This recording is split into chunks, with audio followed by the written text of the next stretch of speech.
Hello दोस्तों, समाजशास्त्र की श्रृंखला की कड़ी में आज हम बात करते हैं कार्ल मार्क्स के शेष बचे हुए जो क्वेश्चन हैं जो निकल के आ रहे हैं उनकी बात करते हैं। सबसे पहले 17 मार्च 1883 को शनिवार के दिन कार्ल मार्क्स के शव को लंदन के हाईगेट नामक कब्रिस्तान में दफनाया गया था। ये क्वेश्चन ये निकल के आता है कि कार्ल मार्क्स के शव को कहाँ दफनाया गया था और उनकी मृत्यु कहाँ हुई। फिर इसके बाद आता है अधिसंरचना व अधोसंरचना संबंधी मार्क्सवादी सिद्धांत। इसमें क्या है कि मार्क्स की जो कृतियों में सामाजिक संरचना सोशल स्ट्रक्चर के संबंध में जो विचार व्यक्त किए गए हैं उसे मार्क्स ने दो भागों में विभाजित किए हैं। जिसमें से प्रथम समाज की संपूर्ण ढांचे के ऊपरी भाग को उन्होंने अधिसंरचना कहा है, जबकि बुनियादी भाग या निचले भाग को अधोसंरचना की संज्ञा दी है। इन दोनों के सम्मिलित रूप से ही समाज की संपूर्ण संरचना का निर्माण होता है। अगला जो क्वेश्चन बनता है कार्ल मार्क्स से कि मनुष्य असीमित इच्छाओं वाला प्राणी है, किसने कहा है? कार्ल मार्क्स ने। अगला देखते हैं निम्नलिखित में से किनके विचार से अस्तित्व से चेतना का निर्धारण होता है और चेतना से अस्तित्व का निर्धारण नहीं होता? Karl Marx. अगला देखते हैं कि उत्पादन की शक्तियाँ किस प्रतिपादक की हैं? कार्ल मार्क्स की। निम्नलिखित में से किसने सामाजिक परिवर्तन में विचारों की भूमिका पर बल दिया है? Max weber. किसने कहा है कि संपत्ति की वृद्धि उस अनुपात में होती है जिस अनुपात में निर्धनता? कार्ल मार्क्स कहता है। अगला देखते हैं कि सामाजिक परिवर्तन का सिद्धांत यह मानता है कि यह नहीं मानो कि सामाजिक आंदोलन राजनीतिक आंदोलन से अलग होता है। कोई राजनीतिक आंदोलन ऐसा कभी नहीं होता जो साथ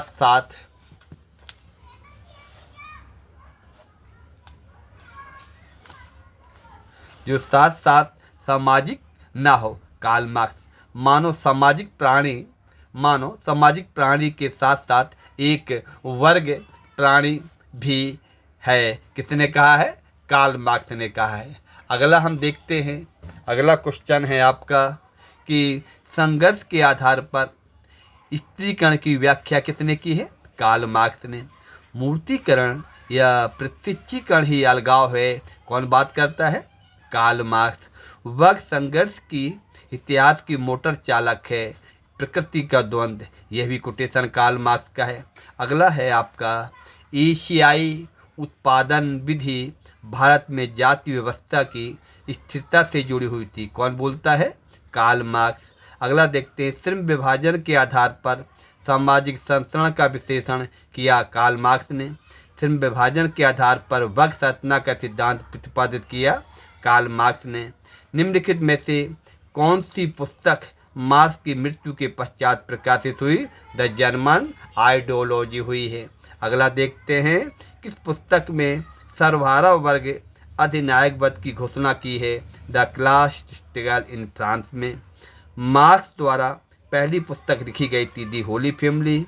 मार्क्स की कौन सी पुस्तक को घोषणा पत्र माना जाता है? द कम्युनिस्ट मैनिफेस्टो 1848 में। बहुत ज़्यादा इससे क्वेश्चन बनते हैं। भौतिक शक्तियों को ही प्रत्येक घटना का कारण एवं परिणाम मानना किस समाजशास्त्री ने माना है? कार्ल मार्क्स ने। अगला क्वेश्चन देखते हैं, इसमें अगले क्वेश्चन के रूप में है कि अलगाव को एक ऐसी अवस्था में विशेषण किया जा सकता है जिसमें मनुष्य अपनी ही बनाई ताकतों के अधीन हो जाता है, किसने कहा? कार्ल मार्क्स ने। अगला है इतिहास के दोहरे आयाम हैं, ये मनुष्यों की प्रकृति पर बढ़ते हुए नियंत्रण का इतिहास है। ठीक उसी समय मनुष्यों के बढ़ते हुए इतिहास का अलगाव है, किसका मानना है? कार्ल मार्क्स का। मार्क्स का आर्थिक निर्धारणवाद का सिद्धांत कौन से सिद्धांत पर आधारित है? भौतिक सिद्धांत में। अगला जो क्वेश्चन बनता है कार्ल मार्क्स से कि भौतिक और द्वंद्ववाद में आंगिक एकता स्थापित किसने की? कार्ल मार्क्स ने। कार्ल मार्क्स ने अब तक के मानवीय इतिहास को निम्नलिखित कितने युगों में विभाजित किया है? 5। पूंजीवादी युग का ध्वंस असंभावी है, शोषण पर आधारित ये आखिरी व्यवस्था होगी, किसने कहा? कार्ल मार्क्स ने। पदार्थ मन की उपज नहीं है किंतु मन पदार्थ की सबसे उन्नत अवस्था है, ये कौन कहता है? कार्ल मार्क्स ने। अगला क्वेश्चन जो कार्ल मार्क्स से निकल के आता है कि वेबर के विचारों के अनुसार पश्चिम में ऐसा कौन सा पूर्व से भिन्न था जिसके कारण वहाँ पूंजीवाद का विकास हुआ। इसमें 4 ऑप्शन दिए हुए हैं, जिसमें तर्कशीलता सही है। वेबर के अनुसार जाति के लक्षण क्या है? एक बंद परिस्थिति समूह। निम्न में से कौन वाद विवाद करते हैं कि परिस्थिति समूह पारिवारिक हिंदू समाज की जाति प्रणाली में अपने सर्वाधिक विकसित रूप में पहुंच जाते हैं? Max weber. अगला देखते हैं, धार्मिक सदाचार की संकल्पना के बारे में किस विद्वान ने बताया? मैक्स वेबर ने। मैक्स वेबर द्वारा की गई सामाजिक क्रिया के वर्गीकरण का भाग कौन सा है? तार्किक क्रिया। दफ्तर शाही की संकल्पना किसने दी है? मैक्स वेबर में। इसमें थोड़ी सी क्वेश्चन मैक्स वेबर के भी आ गए, देख लीजिए, उसमें कोई परेशानी वाली बात नहीं है। मैक्स वेबर भी आगे पढ़ेंगे, उसमें कवर हो जाएंगे। वेबर ने कौन सा नियम दिया? सामाजिक पद्धति का सिद्धांत। मैक्स वेबर का योगदान सामाजिक रूपांतरण में मूल्यों की भूमिका है। मैक्स वेबर की कृतियों का समाजशास्त्र पर महत्वपूर्ण प्रभाव पड़ा है। उदाहरण के रूप में सामाजिकृत के तात्विक मिशन के लिए, दूसरा है सामाजिक मूल्य की संरचना को संशोधित करने के लिए। किस पुस्तक में वेबर ने सामाजिक क्रिया अवधारणा के विवरण किया? Theory of social and economic organization. Weber के अनुसार स्थिति अवस्था को क्यों लागू होती है? ऊपर एवं नीचे सामाजिक गतिशीलता को प्रोत्साहन करना। किसने समाजशास्त्र को सामाजिक क्रिया की व्याख्यात्मक समझ के रूप में परिभाषित किया है? मैक्स वेबर ने। जाति के प्रति सामाजिक स्थिरीकरण के वेबेरियन मॉडल का उपयोग किसने किया? आंद्रे बेताई ने। सही जोड़ी बताइए। अतिरिक्त मूल्य का सिद्धांत किसने दिया है? कार्ल मार्क्स ने। कौन सा अतिरिक्त मूल्य का सिद्धांत? Karl Marx. फिर है आपका सामाजिक तथ्य की अवधारणा, दुर्खेम। तर्क संगतकार है पेरेटो। आदर्श कोटि की बात करता है वेबर। चलिए आगे देखते हैं। सही जोड़ी हैं जैसे जे.एस. हट्टन, भारत में जाति एम.एन. श्रीनिवास, जाति एक नए अवतार के रूप में आंद्रे बेताई, जाति वर्ग और शक्ति जी.एच. घुरिये, जाति और प्रजाति।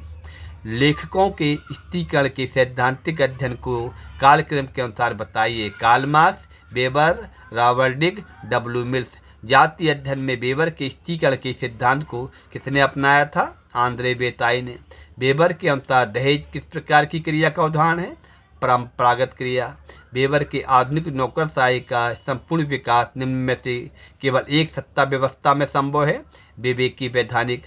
आगे कार्ल मार्क्स के बारे में और सारे क्वेश्चन निकल के आ रहे हैं जो अगले पार्ट में अध्ययन करेंगे। तब तक के लिए नमस्कार दोस्तों।